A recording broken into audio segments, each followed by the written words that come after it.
Hi everyone, Justin Paperny with White Collar Advice coming to you today from San Diego, where I've just attended the sentencing of a physician. And following the sentencing, I wanted to memorialize this video and share some thoughts to help all of you as you're traversing this process. And perhaps by watching this video, you'll get one insight, one takeaway, one strategy that you can put into play while preparing for sentencing. Perhaps it's one question you can ask your lawyer. So for some background, our team has worked with this physician for more than 2 years. And as I have frequently said through my videos and work, I've learned as much from our clients as they've ever learned from me. Forgive some of the noise here. I'm in San Diego, a lot of construction, but I want to memorialize this as it just ended. Our client is a physician, phenomenal father, husband, entrepreneur, has given back to his community for decades, well before he ever got into trouble. And this case stemmed from something that happened more than 6 years ago while working as a physician. He was one of the last defendants to be charged. As a result of that, there wasn't a whole lot of information for him to give or offer when he learned that he was the target of an investigation. Once he learned that he was a target, he immediately wanted to accept responsibility, try to negotiate the best plea possible, and do what he could to mitigate, to convey to the judge why he was worthy of leniency. In this case, our client was represented by a terrific lawyer, Joel Athey, who happened to be my lawyer. So it was the first time I had seen Joel in a courtroom since he represented me, and I could see why our client ended up getting a very good outcome, much like me, because he's an articulate, thoughtful lawyer that this judge clearly respected. Some takeaways from this sentencing hearing. The guideline range was 70 to 80 months in prison. My hair is going to look awful with the wind, but that's the way it goes. The sentencing range was 70 to 80 months when our client signed the plea agreement. He, however, signed a plea agreement with a statutory maximum of 60 months. So that was a win, because when you sign a plea where you know what the cap is, there's a sense of comfort from knowing that, presuming I don't break the law or engage in bad conduct, you're not going to get worse than 60 months in prison. So right out of the gate, the guideline range was 70 to 80 months in prison. The cap was 60 months. And the government, when our client signed the plea agreement, said, we're going to ask for 60 months in prison, in part because the guidelines are higher. Now, when we began working with our client a couple of years ago, he kind of correctly said, well, what is some of the value in working with your team? Because besides, not so much on if I go to prison, I know you can prepare me for prison and my business and ideas and stuff like that. But with respect to preparing for sentencing, how can you really help? Because my guideline range are like 80 months. And the government has said they're going to ask for 60, which I think I'm going to get. And I reminded him, as I remind all of you, one, we're not clairvoyant. We can't predict the future. We don't know that he was going to get 60 months or what they were going to ask for. Further, there's a reason you signed the plea agreement, and then a whole investigation begins. Mitigation begins. Creating the new record begins. You don't sign the plea agreement that gets sentenced 10 seconds later or 10 minutes later. The investigation develops, and you need to use that time productively and wisely, as our client did. And that's what I articulated to him. And he said, I'm willing to give it a chance. I want to do all I can to convey why I'm worthy of leniency, what I've learned from this. And I told him, even if you get the 60 months, you will not have this issue of pain and regret. Pain weighs just a few ounces. Regret will weigh you down for a lifetime. So over the last 2 years, he's created some really productive rituals in his life to focus on forgiveness, humility, of giving back, of feeling gratitude for all that remains in his life rather than feeling so weighed down by criminal conviction. That's a good takeaway for all of you. Focus on what remains: your health, your family, your loved ones, your business, your mind, your youth, your energy, your vitality to live, rather than focusing on everything you may be losing. I know your reputation, your finances, your network. Try to focus on everything that remains. Our client did that well over the last 2 years, and I share that with all of you because even had he gotten the 60 months, which he didn't get, I'm going to get to that in a minute, he still would have lived productively with a great deal of dignity. When the sentencing hearing opened today in San Diego, Joel Athey, his lawyer, I think did a very good job of articulating some of the facts of this case that differed from the government's version. Naturally, the probation report is I think I'm in San Diego, so I can quote Ron Burgundy from Anchorman. I'm sort of a big deal. Okay, don't make fun of me, no laugh at me. That's the truth. The PSR is a really big deal. So the hearing opened up with the judge going through all of the objections in the probation report. Now, I've been to some sentencing hearings where these objections and clarifications and the judge ruling could take 2 to 3 hours. In this case, it really took 15 to 20 minutes. From there, the U.S. attorney and Joel Athey, our client's lawyer, kind of went back and forth over loss, the intended loss, the points. The government was articulating that the 60 months in the plea agreement was warranted to I think our client's credit, rather than just ask for probation, which is what a lot of defendants do. Joel articulated that imprisonment is warranted, not so much for the specific deterrent. I can assure you our client, who engaged in this conduct more than 6 years ago, does not need to be deterred in prison from breaking the law, but rather it's the general deterrence component. And that's what the judge spoke to. She said, you're a physician, and it leads to a distrust in the community.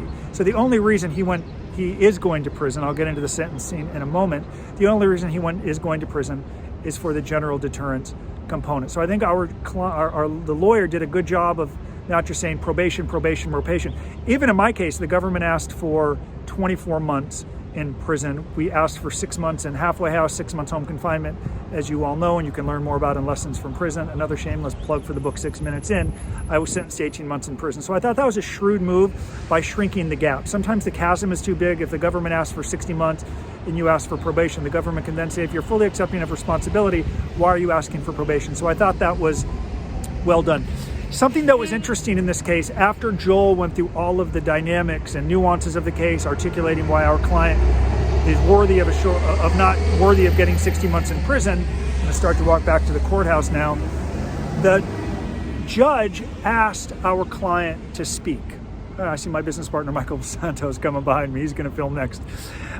The judge asked our client to speak, and she asked him, and he spoke eloquently, and it was very heartfelt, and I could tell the judge was impacted by it. She also referenced his letters, his narrative, a book that he had written in advance of sentencing along with his lifetime of community service. Clearly, she could see he was a man of character. His children and family were in the courtroom. In retrospect, I would have done it differently. Rather than having our client speak and then have the U.S. attorney speak, I would have the U.S. attorney make their arguments, go through why they think he's worthy of 60 months in prison. Then I would have encouraged our client to speak last. Why? What's the takeaway for you? And this is a question I want you to ask your lawyer when it's your turn to speak at your sentencing hearing. By our client speaking, he potentially opened himself up to questions, or the U.S. attorney could have used what he said in their closing argument. Now, he didn't do that, of course. It was fully accepting responsibility. I blame no one. I want to do better. But think about that for a moment. Had he said something, that could have given some ammunition to the U.S. attorney to build into their closing argument of why he's worthy of a lengthier prison term. So I want you to discuss that. A good tip or strategy for all of you when you discuss with your lawyer, when are you going to speak? Before or after the U.S. attorney speaks? So we've discussed when you should speak, the importance of the probation report. That's going to cover a big portion of the hearing. The allocution, what our statement said.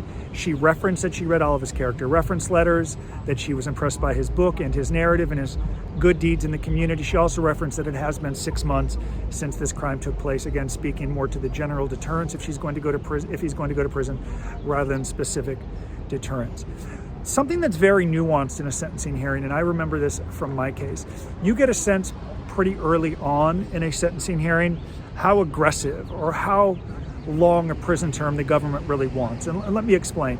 They're going to articulate, in this case, they articulated that our client should go to prison for up to 5 years because the guidelines were really 70 to 80 months. They weren't crazy aggressive about it. They weren't demanding it's got to be 60 months and he ruined the community and people are on the street because of him. None of that is true. But I've been to some sentencing hearings where the government is so adamant about their number. That actually happened in the last sentencing hearing video I did, where they were demanding a 51 months. It was like an insult to the U.S. attorney, as if she had been victimized. And then when the defense attorney spoke, she stood up and the Judge Carter had to say to her, sit down, relax, control yourself.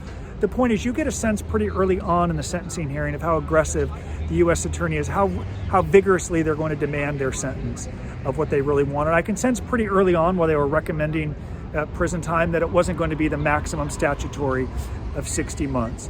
So the sentence then came down, and the judge spoke primarily to the fact that he was a physician. And she referenced other defendants in this case, sentences that they had received relative to our client But those defendants in the case had cooperated extensively. So even though they had guidelines of 70 to 80 months, 60 months, 50 months, some of them got 6 months, some of them got 18 months, some of them got 24 months. Again, in this case, our client didn't have a choice to cooperate. I don't know if he would have if he had been given the opportunity, but there was no cooperation here. It was simply the facts, the guidelines we had to manage, which were 80 months.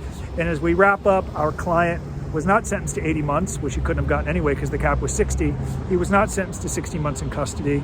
He was sentenced favorably to 37 months in federal prison. Our client's lawyer, Joel Athey, relied on our team to ensure that he got a recommendation for any programs that could shorten his sentence, recommendation for the best prison. As many of you know, good time in federal custody, let's work through the math as I wrap up this video. Good time is objective. Getting time off, for example, for the good time is objective. And what I mean by that is on a 37-month sentence, our client, the day he shows up in prison, is going to get 6 months credit good time. Can only lose that if he gets into trouble, disciplinary infractions. Of course, that's not going to happen. So 37 months less 6 months is 31 months in custody. The beauty of a 37-month sentence, truth be told, is actually shorter than 30, 33, 34, or 35. 37 months or more, you get 1 full year off for completing the drug program. So if our client pursues the program, you take 37 months off, 6 months for good time, you're left with 31. Take 12 months off of that for the program, you're now down to 19 months. Pretty good, right? Guess what?